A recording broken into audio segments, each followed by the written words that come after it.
Okay, so another theme for stories that we're looking for is online networking. I think a lot of people think of networking as just this face-to-face or by telephone sort of thing, but online has its own special sort of parameters. It does, and there's a whole emergence in terms of millennials, the young population, where they have just the opposite.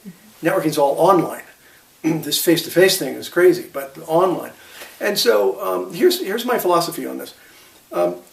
It's not either or. It's not online or face-to-face. It's both and. That if you really want to build a powerful personal network, nothing beats face-to-face.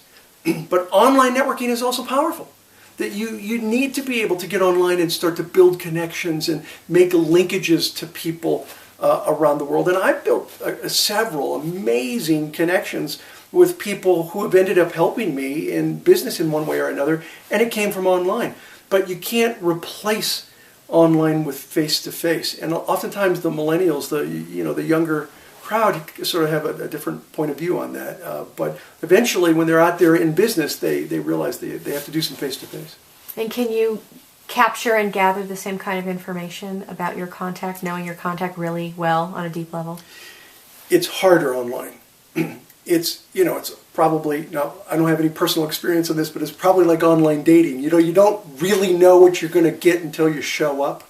And so I think it's a little bit harder. The VCP process of visibility, credibility, profitability takes longer to get to credibility sometimes online. Not always. There are certain professions where it works quicker. But with most professions online, it does take longer. But the one nice thing is that you get this very wide, you get a breadth of contacts with online networking.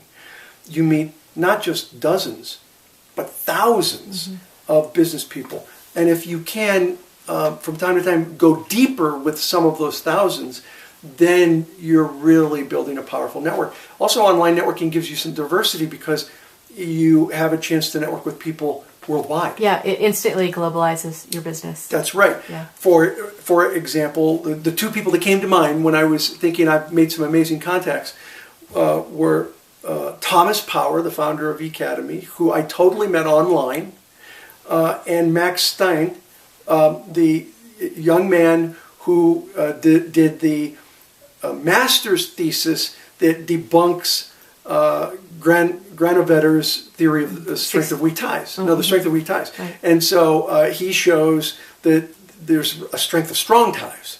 And that is incredibly valuable information for what I do.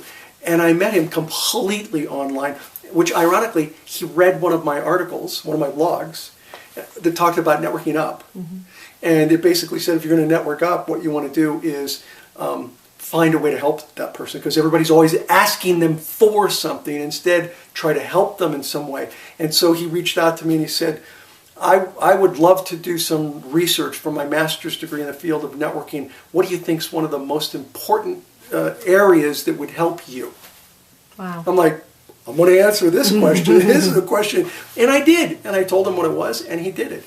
So you can network online and be very successful, and we'd love to have some great stories of it. Yeah, great stories of different ways that people networked online. How'd you make that connection? How'd you build that relationship? How'd you get the credibility? What was the result? And what was the result? That's Yeah, what it's all about. Okay, thank you.